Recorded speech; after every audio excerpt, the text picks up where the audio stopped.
Hey everybody! Okay, so I wanted to make this quick video just to explain something that I sent out to my email subscribers this past week, and it was basically something really simple, but a lot of people are confused about it, and it deals with making a lining pattern. But what I was going to teach you, and what the email was about that I sent out, was the simplest way to create a lining and a facing pattern. And this is going to be really simple, okay? So if you've been confused about a lining pattern, or you've had ideas and you're not sure, hopefully this will clear it up for you, and it's going to be really simple, okay? So let's say this is your bodice.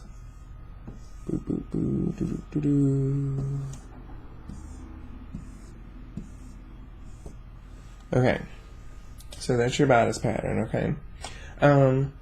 What you're going to do is duplicate this pattern and make another one, okay? So we'll pretend this is a perfect copy.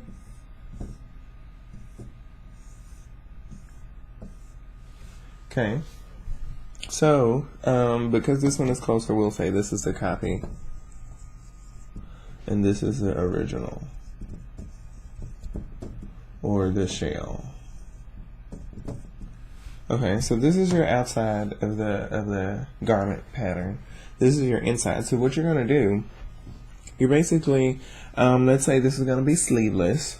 You are going to figure out what your facing needs to be connected to. If it's sleeveless, you're going to have a neck facing and you're going to have an armhole facing 99% of the time. And to make it really easy, you can make these all one. You could do what they call an all-in-one facing. If it has sleeves, then you're just going to do a neck facing, okay? So we'll do the just neck facing first, just because that's the simpler one. So you're going to come down about maybe 2.5 inches from the actual seam line, not the cut line, from the seam line. So let's say you have seam allowance on this pattern, and this is where your seam line is, okay? You are actually going to come down 2 inches, so we're going to come down about 2 inches from that, and then you're basically going to mirror the neckline, the area that we'll be facing. Okay, so you're just going to measure 2 inches, 2 inches, 2 inches, 2 inches, okay, from the seam line. And then what you're going to do, since now, you know, this is your pattern, this is your copy pattern that you're making your facing and your lining off of. This is your facing now, and what's left is your lining. Okay, and it's that simple. It really is. Now, is this the perfect, finished whatever? No. Because first of all, you still have to cut these pieces apart, and you still have to add seam allowance here on this cut line. So if you already had seam allowance on the outside, great, but you still have to add seam allowance to this line once you cut this pattern apart. So then you'll have something like this for your facing pattern, and then you'll have this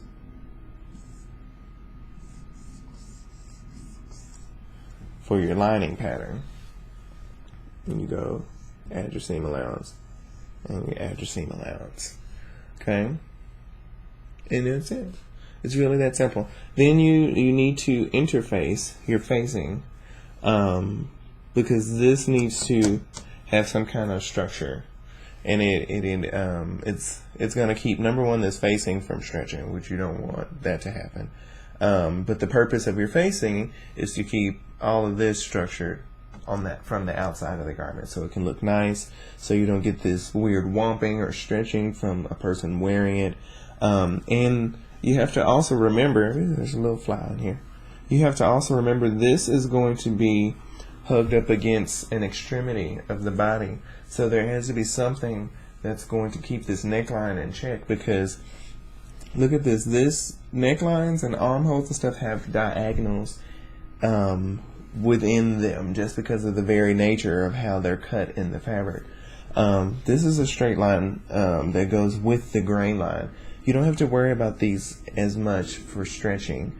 And even horizontal lines, you don't have to worry about them as much for stretching. But this is a diagonal, this is going to stretch. This is a diagonal, that's going to stretch. This is a diagonal, that's going to be prone to stretching. And it's the same thing for your necklines and your armholes. The difference is, when you have other things sewn to them, you don't have to worry about it as much. And it's not as big a problem for you, especially when it's something that's going to be stretching in the opposite direction or whatever. But for something like this, that's the edge of the garment, basically. You have to worry about that because it's just the fabric is gone after that. There's nothing to keep that seam line intact. So over time, it will grow. And what you do to keep that from growing is you sew another piece of fabric to it.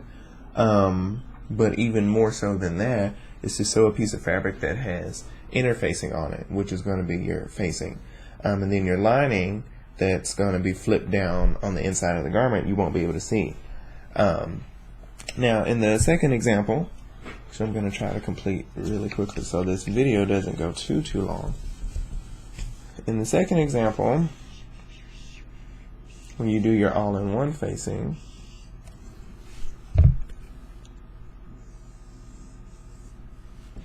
you'll basically come down your 2 inches here from your seam line.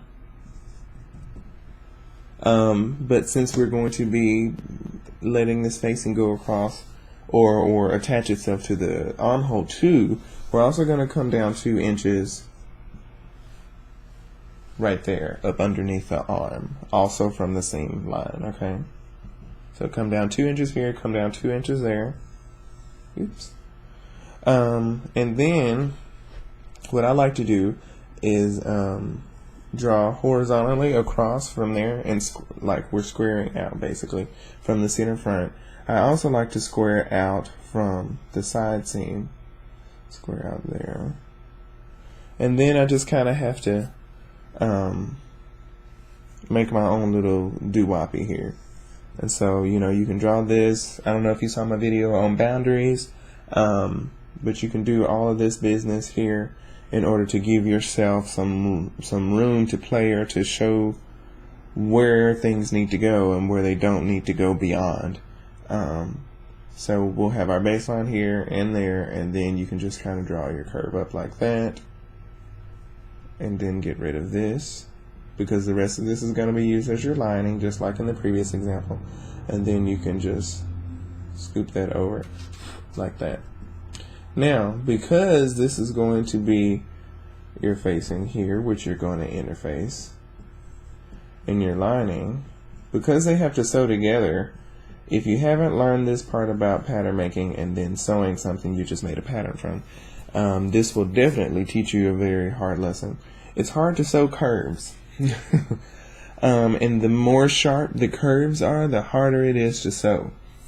So in order to save yourself some heartache, try to kind of elongate these curves so they're not womp like that. Angles are really hard to sew because angles are like the ultimate curves. It's a curve that just changes so drastically. So if you can smooth that out some, you'll save yourself a lot of frustration. And then you can also, or what I like to do, we'll say it like that, is put notches in different places. So where it's kind of straight, I would put a notch there. I would also do a center front notch if this is connected in one piece. I would do one center front notch, and then I might even do a notch here where it's kind of flat before it starts to curve. So that way you can know right before it starts to curve, I know where it needs to be lined up perfectly. Okay, and both of the grains will be perfect. And then you'll come in here, and then after you get through your curve, you'll say, okay, now I know I'm about halfway through this curve. All of this should be perfect because now at this point, this is where the fabrics need to match. So I know this part of the fabric is not matching way down here on the facing, okay? And then You can go up through here, and then if it's connected, you can have another notch in the center front. So now you know, okay, now my center front on my facing and my lining is marked so that it should flow. Okay, and all this has a great deal to do with how your end product fits, because your facing and the interfacing that you put on your facing is going to have a ridiculously large amount of I forget what I'm trying to say, but it's going to have the biggest influence on whether your garment fits now, and then whether it continues to fit and looks good later on, because a neckline that has stretched out does not look good. And so if you're really trying to get your fit correct, it's going to mess up what your garment looks like if it doesn't fit right. So anyway, that's about it. That was a simple little video. Oh, okay, I guess I can show you these separated too. So we'll do this here, that, this, that, up. Okay, and that's what those patterns look like separated, so hopefully you can see that. And of course you'll have your notches, notch, and then center front notch if it's all one piece. If it's not one piece, you won't really have that notch, unless you want to notch right before your seam allowance, because if it's not connected in one piece, then you're still going to have to connect your two pieces by sewing them together, so you could still have a notch there. And that's it. We're right lining. This is really ugly lining, facing. Cool. And that's it. That's a simple way to create it and get it done, and that way you can move on and you can start creating some linings and some facings. And by the way, you don't have to do a lining pattern. If you're still kind of iffy about linings, at least do a facing and get comfortable doing facings. Once you're real comfortable doing facings, then move on and make the lining pattern. Now you know how to make both patterns, and it's really, really easy. You see, I did that in a couple minutes and I'm done. So it'll take you a little longer, but there you go. Thank you for watching, and if you like little tips like this, my email subscribers pretty much got this tutorial more or less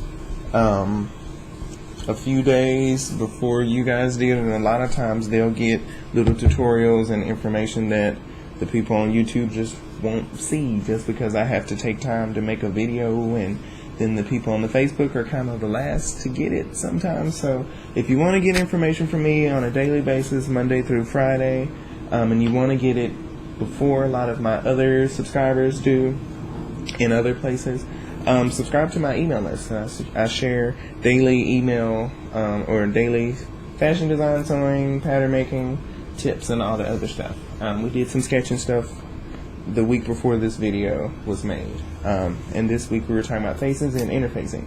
So anyway, the link is in the description, so if you want to subscribe. If not, you can keep checking out my videos and stuff. So thank you. Talk to you later. Bye.